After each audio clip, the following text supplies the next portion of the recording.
All right, thank you. You're welcome. You want me to shut the door? Yes.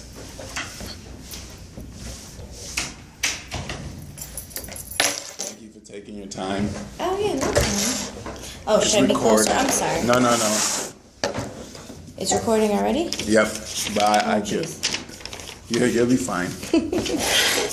So thank you, Sarah, for taking your time and conducting this interview. Oh, no problem. Have you had enough snow yet? We're getting more, so. I know, I heard. Tonight and tomorrow night, so. This is the New England weather, New so England. I know.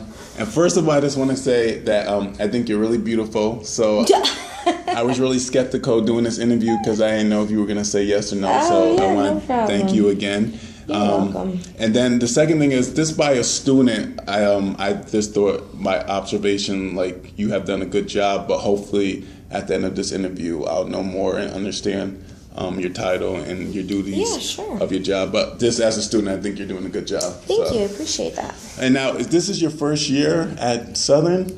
My first semester working. Since I started in January. Oh, okay. Now, what made you work here at Southern Connecticut? I was a student here, actually. Oh, okay. So it was nice to come back to home. I loved being a student here. Right. And it was a great opportunity to learn more about food service and, it's a union. I'm not sure if you're familiar with that, but Chartwell's, the union does work for Chartwell. So it was an opportunity to do that and hopefully grow and also be at a place that I love. So.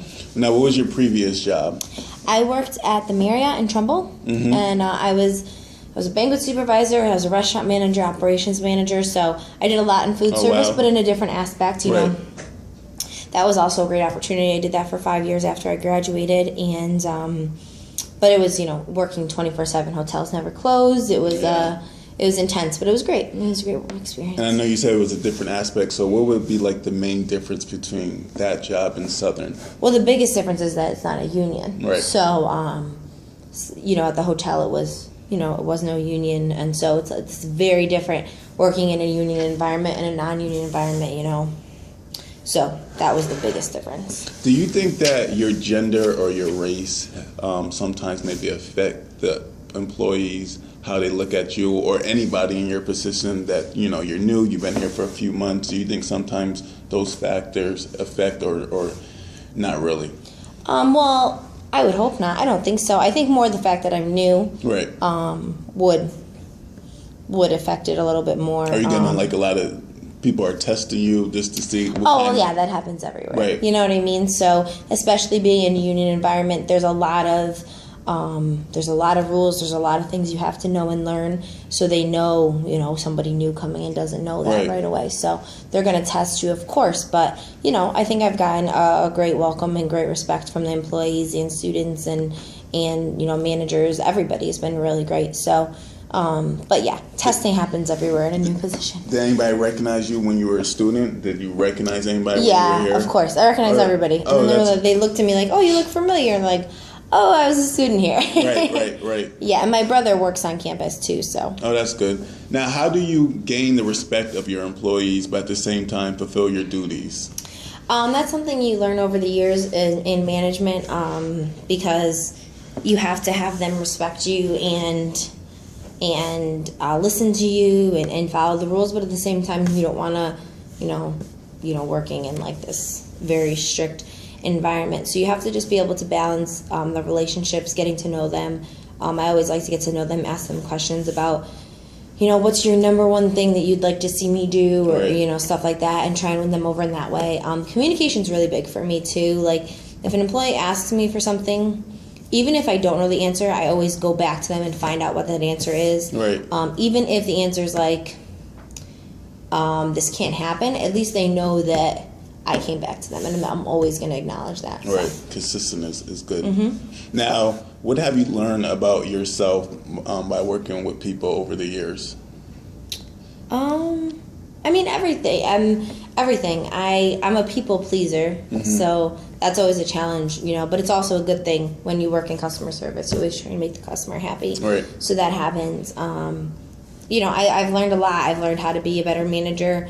I've had tons of experience at the hotel with, anything from disciplinary actions to good situations. So it helps you balance those learning experiences. We are entering we already entered the 2015 year. We are a little bit ways in. So do you have any goals as far as for the food courts for this year, for the end of the semester? Any goals that you guys are trying to reach? Well, me personally,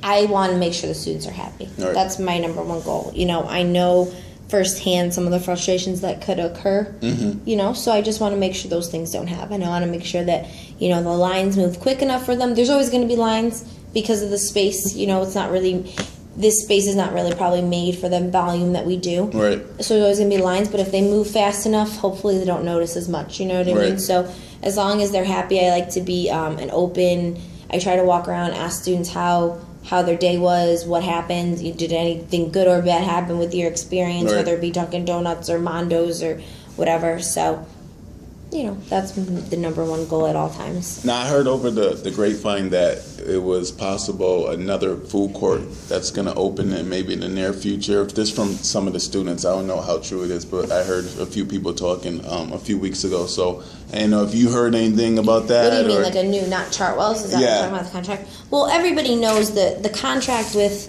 Chartwell's in the school is over in June. So it's public knowledge that in January the school released the proposal on what they want the new contract to be. Right. So it could still be Chartwell's, it could be Sodexo or Aramark, whoever bids on it, and then the school makes that decision. So yeah, and that you can all look at all that on the website. Yeah, that's all about the proposal and that the new company could be coming in or what they want from whatever company is here for the next year. Now you've been working in a fast-paced environment for a long time. How many years total have you been working with people and supervising and managing?